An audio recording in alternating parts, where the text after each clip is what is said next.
반갑습니다. 여러분, 프로토 교수입니다. 스포츠 모든 경기를 매일 분석 및 조합 픽 공유 중에 있습니다. 영상에 공개되지 않는 정보들도 정보방에 입장하시면 확인하실 수 있으니 참여를 희망하시는 분들은 영상 하단 고정 링크를 통해서 아무 조건 없이 자유롭게 참여가 가능하니 많은 참여 부탁드리겠습니다. 첫 번째 경기는 브레스트와 대 스타드렌 한번 살펴보겠습니다. 브레스트는 어려웠던 한 시즌을 잘 마무리하며 다음 시즌도 리그왕에서 뛰게 됐다. 강등 가능성이 컸던 시기가 있었는데 시즌 막판 엄청나게 승점을 쓸어 담으며 잔류했다. 5월에만 4승을 따냈는데 리그 3위인 마르세유를 비롯해 강등 경쟁 중이던 오세로와 낭트를 모두 잡은 것이 컸다.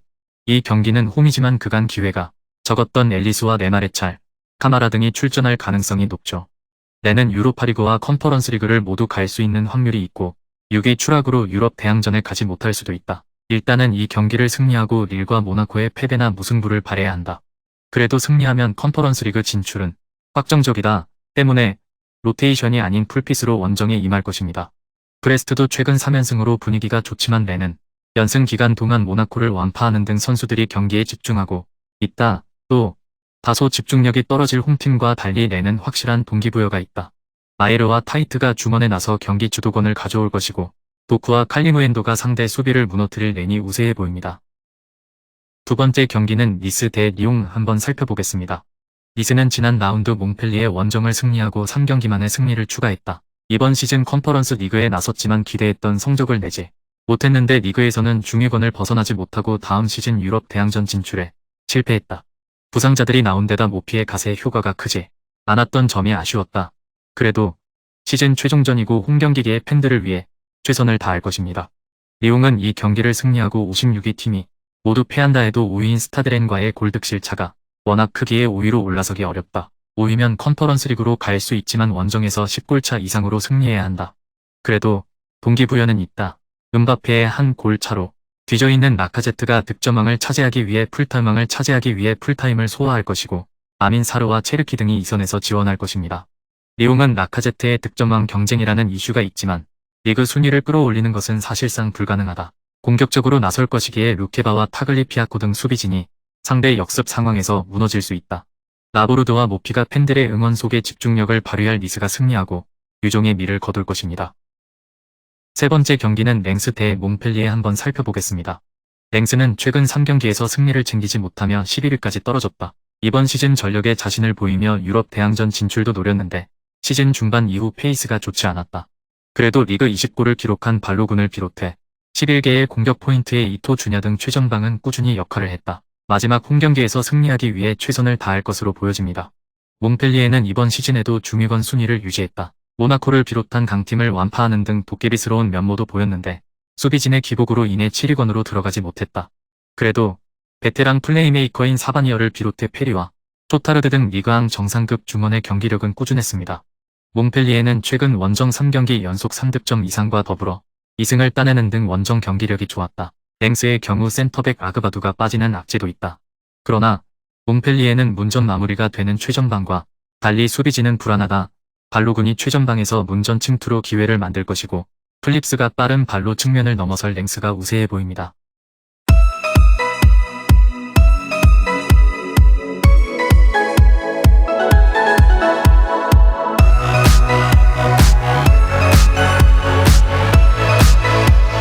네 번째 경기는 PSG 대 클레르몽 한번 살펴보겠습니다.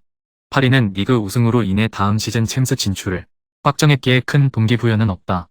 그러나 홈팬들 앞에서 나서는 시즌 마지막 경기고 메시의 팀 고별전이 될 수 있기에 로테이션을 크게 돌리진 않을 것으로 보인다. 음바페도 득점왕 타이틀을 따내야 하기에 정상적으로 경기를 소화해야 합니다. 클레르몽은 최근 3경기에서 2승을 따내는 등 시즌 마무리가 안정적이다. 주축 선수들의 이적 속에 전력이 약화됐고 강등 후보 중 한 팀으로 평가됐는데 꾸준하게 상위권 순위를 유지했다. 세이도와 카프리지 등이 나선 수비진이 안정적이었고 스타 스트라이커는 없었지만 마무리를 해주는 선수들이 있었죠. 클레르몽이 시즌 최종전에서 우승팀 상대로 자이언트 킬링을 노릴 것으로 보인다. 로테이션을 돌리기보다는 카우이와 나샤니, 안드리치 등 주축 선수들이 출전할 것이다. 그러나 객관적 전력 차는 분명하다. 득점왕에 도전하는 음바페가 경기 내내 공격적으로 문전 침투를 할 것이고 4시에 마무리도 있을 파리가 승리할 것입니다. 5번째 경기는 모나코 대 툴루즈 한번 살펴보겠습니다. 모나코는 이 경기를 승리하고 렌과 1위 패하거나 무승부를 기록하기를 바라야 한다. 상대인 툴루즈가 컵대회 우승으로 인해 유로파리그 예선으로 가는 팀이고 리그에서는 동기부여가 없기에 상황은 나쁘지 않다. 단, 자력으로 진출을 확정할 수 없는 상황으로 45위 팀의 결과를 봐야 한다. 지난 라운드 렌 원정 패배로 인해 유리했던 입장이 불리하게 변했죠. 툴루즈는 5월 이후 리그 승리가 없다. 그러나 리그에 큰 신경을 쓰지 않았기에 의미를 둘 필요는 없다. 13위 팀이지만 FA컵 우승으로 인해 유로파 예선에 진출했고 잔류도 이미 확정했다. 이 경기에는 다음 시즌 팀 플랜에 포함된 선수들을 출전시키며 복석 고르기를 할 수 있습니다. 툴루즈는 최근 4경기에서 아부쿠랄의 한 골을 제외하면 골이 없었다. 컵대회 우승 이후 팀의 경기 몰입도가 확실히 깨졌다. 홈의 이점과 더불어 전력의 우위, 동기부여도 확실한 모나코가 경기를 주도할 것이다.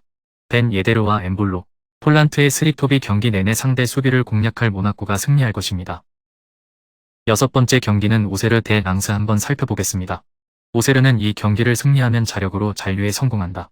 낭트의 승점 2점 차로 앞서 있기에 낭트의 결과를 확인하지 않아도 된다.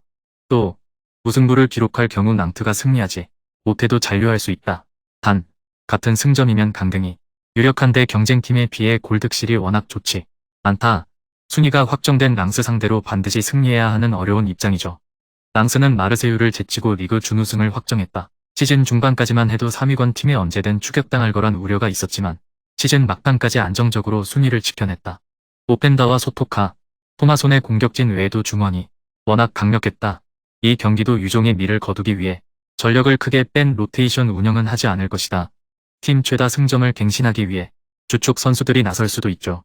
오세르가 홈에서 수비를 앞세워 강팀 상대도 어느 정도 했지만 이 경기에서 무승부는 곧 강등을 의미한다. 마센고와 투레 등 중앙 미드필더들이 수비 보호보다는 공격적으로 라인을 올릴 텐데 소토카와 부크사, 사드와 다코스타 등 랑스 공격진이 수비 숫자가 적을 상대 수비를 넘어설 수 있습니다.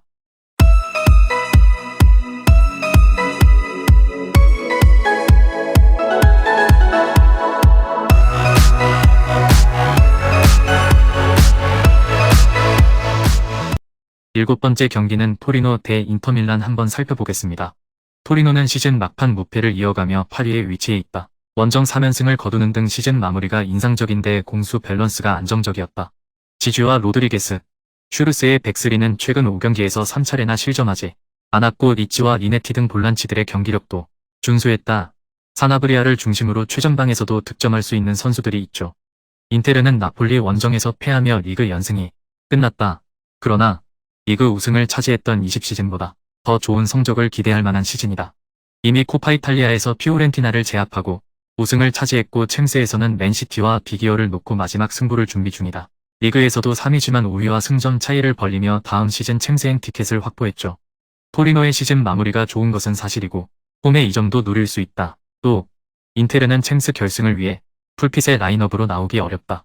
그럼에도 제코와 루카쿠 등 측면에서 올라온 크로스를 해결할 장신 스트라이커진이 있고 담브로시오와 드브리, 다르미안 등이 수비 라인을 지킬 수 있다.